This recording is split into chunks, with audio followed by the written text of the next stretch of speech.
Welcome to World History.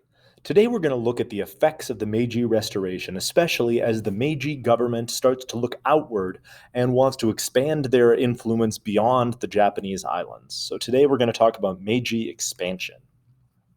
So today we're going to first explore how the Meiji Restoration affected the Japanese military. Then we're going to analyze the results of the treaties of Shimonoseki and Portsmouth.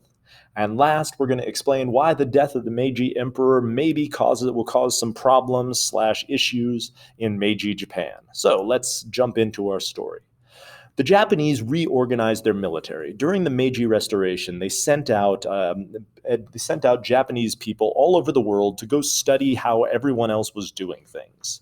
They then took these. After these Japanese people came back, they took these observations, discussed them, and tried to figure out who was the best at each thing that they were doing. Who has the best government? Who has the best sort of economic system? Who runs their businesses the best? Who has the best army and who has the best navy? And so they tried to structure their new governmental system off the best systems in the world. And so they structured their army off the German army, and their navy off the British Navy. They set up merit systems for both of these, basically appointing people based on their skill as opposed to family connections or anything else. And they pushed mass recruitment of the Japanese people into these military services and drilled and trained them impeccably in order to create two very effective fighting forces. The power of both the Japanese Army and Japanese Navy was on full display in the Sino-Japanese War, which we talked about from the Chinese perspective earlier. The Japanese wanted control over the Korea and the Liaodong Peninsula, of course, because those are both very close to Japan, and the Liaodong Peninsula especially has incredibly valuable ports there. And so in the Sino-Japanese War, the Japanese army utterly obliterated the Qing ever victorious army, which apparently should have changed its name or should have chosen a different name. And they sink the Beiyang fleet to the bottom of the ocean, demonstrating both the superior training of the Japanese military and the superior gunnery of the Japanese Navy. And Japan now becomes one of the parties at the table in the carving up of China. They also execute a lot of Chinese people, and this is the beginning of sort of the Japanese tendency towards brutality. As you may remember, part of this can be excused through looking at Japanese Bushido beliefs, this idea that death is worse than surrender. And so the Japanese have this habit of executing surrendered prisoners in order to help them restore their honor. But part of it is also the Japanese losing control over their troops. And as sometimes happens after battle, they vent their frustrations and anger out on the general population. So this starts to happen frighteningly regularly in these conflicts, and it's not going to end well for either the enemies of the Japanese or the Japanese. In the end, the Japanese forced China to sign their own unequal treaty, the Treaty of Shimonoseki. But before they can actually take control of their northern sphere of influence, Germany, France, and Russia step in and basically force them to alter the terms of the treaty. This triple intervention was incredibly offensive to the Japanese because what they felt like is that although they had just demonstrated that they were the military equal of a European power, the European powers then stepped in and treated them as not an equal.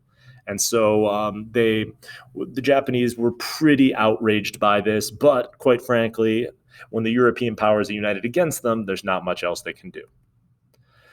They were especially angry at Russia about their intervention because, as you hopefully remember, after the Boxer Rebellion, Russia stepped in and took over Port Arthur and the Liaodong Peninsula and most of Manchuria, which is the land that Japan had given to itself in the Treaty of Shimonoseki. And so tensions grew between Japan and Russia, and in the end, they couldn't come to any sort of compromise, and they declared war on each other. Just about everyone thought that this war would be won pretty easily by Russia, both because Russia had modernized significantly before Japan had, and for racist reasons. Russia is a primarily white country, whereas Japan is a bunch of Asians, and we clearly know that white people are superior, so obviously, the white people are going to win this war. There was this assumption, especially by the Russians, that this war would be quick and glorious and would help to shore up the legitimacy of the Tsar. But that's not necessarily how it went. The Japanese Navy proved itself once again by defeating Russian defenses and landing troops near the city of Dalian or Port Arthur. Some Japanese troops also took a long slog up the Korean peninsula, which became much more bloody and unpleasant.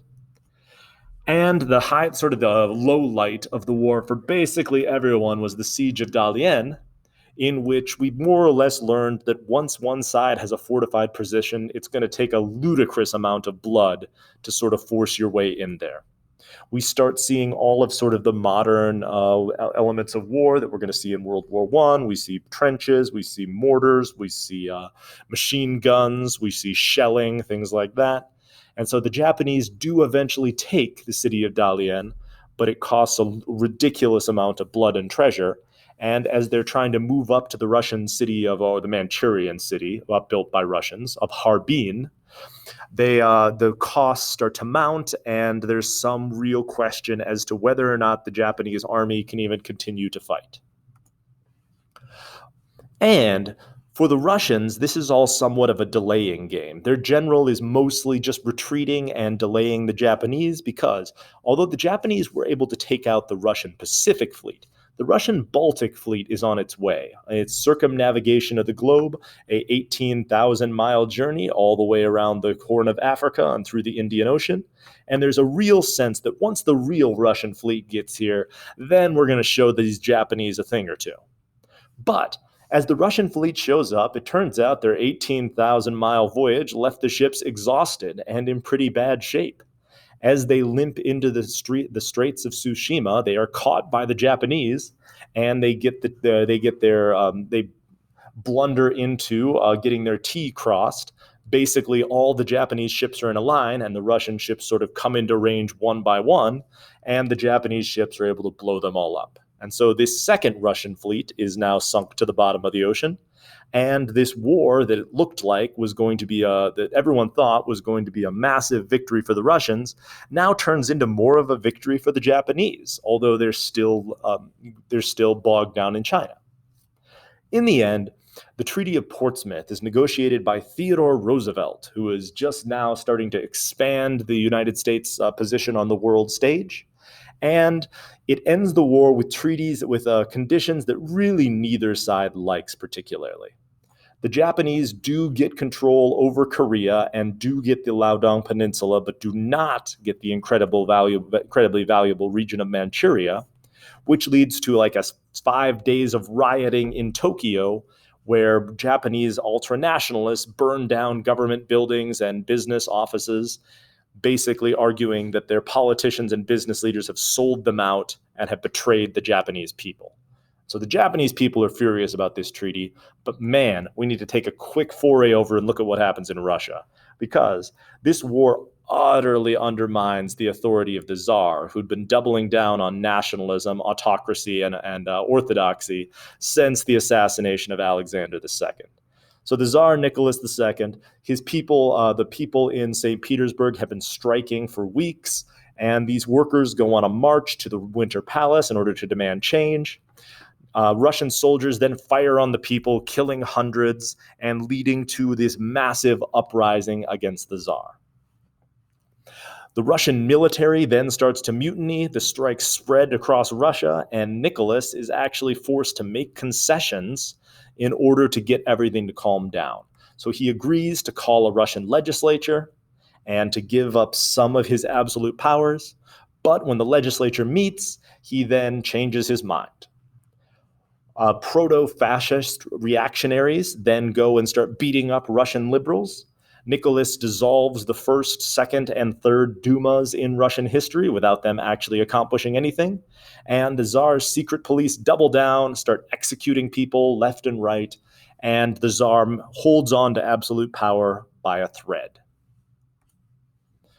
Japan then basically goes beyond the terms of the treaty and annexes Korea into itself as a province, basically demonstrating that now after the Treaty of Portsmouth, they're going to stop asking European powers and stop allowing them to do this, and they're simply going to go in and more or less force everyone to do what they want. And so they annex the Korean peninsula. And then the Emperor Meiji dies, which takes away the only check that they had on the military, because his heir, the Emperor Taisho, is both physically and mentally disabled. We see him over here. And because he is not able to effectively control the military, militarists within the Japanese government start to control many of the key cabinet posts.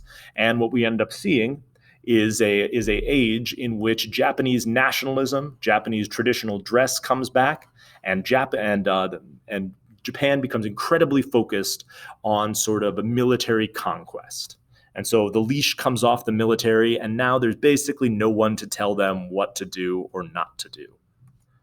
So hopefully you can answer these questions in some detail. And we're going to continue moving around the world, looking at how imperialism affects Africa next time.